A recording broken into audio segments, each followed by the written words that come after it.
Bom, apresentando aqui agora o trabalho de língua portuguesa. Eu vou falar sobre os filmes da Segunda Guerra Mundial, o porquê fazem tanto sucesso e por que é tão mal retratada. E bem, fazendo a primeira pergunta, por que faz tanto sucesso?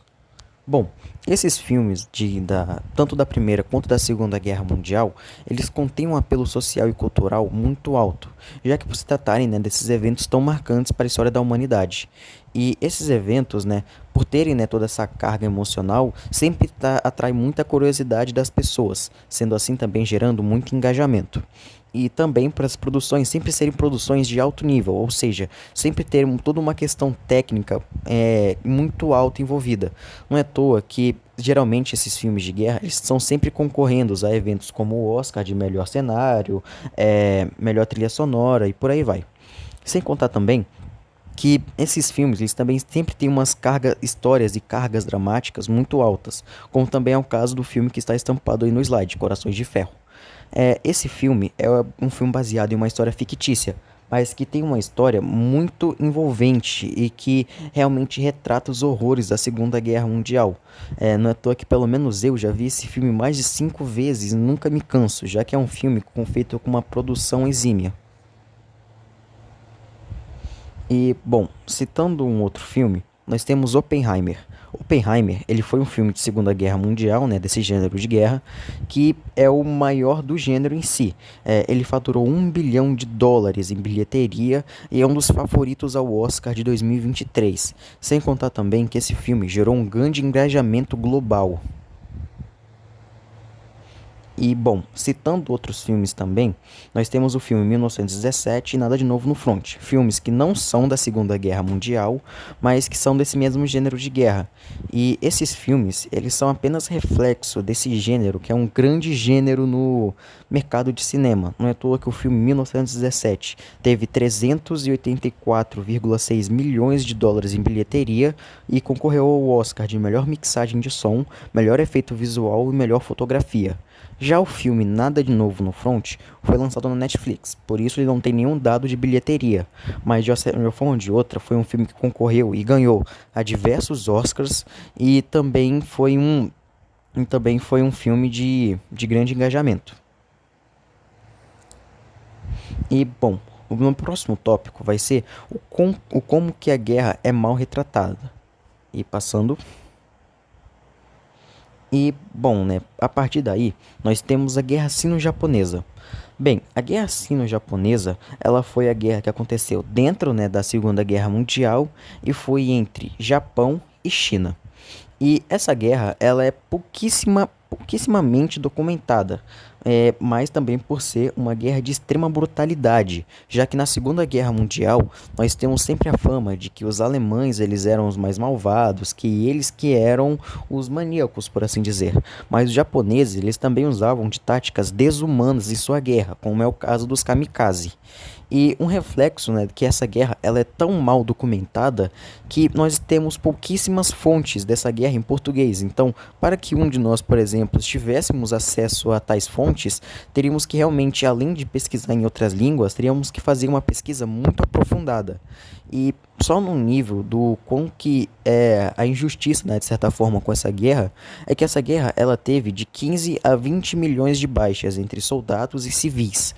E só para você ter uma noção, que a guerra entre Estados Unidos e Japão dentro da Segunda Guerra Mundial teve algo em torno de 6,100 milhões, Então só para ver a disparidade desse nível de baixas. Outra coisa também, que é algo documentado de maneira errônea na Segunda Guerra Mundial, é o dia D. Bem, o dia D, ele basicamente sempre quando há algum tipo de filme de guerra, o dia D é retratado nesse filme, como é o caso de Resgate do Soldado Ryan, entre outros. E, bom, esses filmes, que retratam o dia D, eles têm como se fosse uma espécie de monopólio cultural, uma vez que apenas eles são retratados, nessa questão da mídia pop em relação à guerra. E também há uma grande glamorização dessa guerra, mas não de maneira a fazer a guerra parecer menos brutal. Não, há uma questão de apenas falar que o dia D, por entre aspas, deu certo. Apenas de focar em que o dia D foi realmente a batalha mais importante, sendo que realmente, né, era uma batalha onde os melhores soldados de cada lado se enfrentaram no dia D. Mas por mais que essa batalha seja realmente importante, né, por ter sido a maior mobilização de tropas durante a guerra, ela deixa de lado os outros frontes, como foi o caso da França, que, né, teve suas guerras internas depois de ter sido dominada pela Alemanha nazista, e nós também deixamos de lado a União Soviética, que teve diversas baixas, e inclusive também teve aquela batalha de Stalingrado, uma das maiores batalhas da guerra, né? E por último aqui também, nós temos um outro mito que é geralmente muito retratado nessas questões dos filmes da Segunda Guerra Mundial, que seriam as questões de todos terem os alemães, né, a Wehrmacht, o exército alemão, como imbatíveis, sendo que isso não é verdade. Uma vez que a Alemanha nazista teve derrotas significantes, como foi o caso da Polônia em 1939, onde quando tanto a Alemanha quanto a União Soviética invadiram a Polônia. Mas ao contrário do que muitos pensam, a invasão alemã na Polônia não foi um passeio no parque. Pelo contrário, a Alemanha ela sofreu de certa forma ela sofreu um pouco para tentar invadir a Polônia. E nós também tivemos a Batalha de Haia, no qual a Alemanha tentou invadir os Países Baixos. E nessa batalha, muitos paraquedistas alemães, eles saltaram, né, em Haia para poder dominar a cidade. Mas só que a maior parte deles, né, foi capturada e apenas alguns conseguiram fugir. E isso também só reflete que, por mais que a Alemanha ela tivesse generais bons, equipamentos e conseguisse ter toda essa imponência, eles não eram um exército invencível, né? E também temos aqui como exemplo a Batalha de Moscou.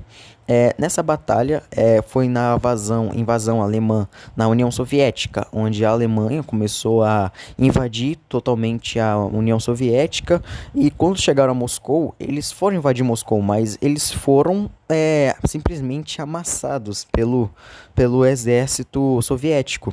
Isso só revela que, por mais que a Wehrmacht fosse boa, eles estavam em pé de igualdade aos soviéticos, por exemplo.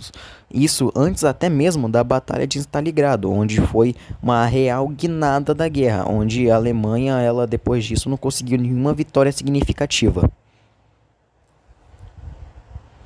E, bom, é isso, e obrigado. E eu só queria também dizer que, por mais que tenha essa imagem aí de um soldado hasteando a bandeira da URSS, eu não compactuo com o Partido Socialista Soviético.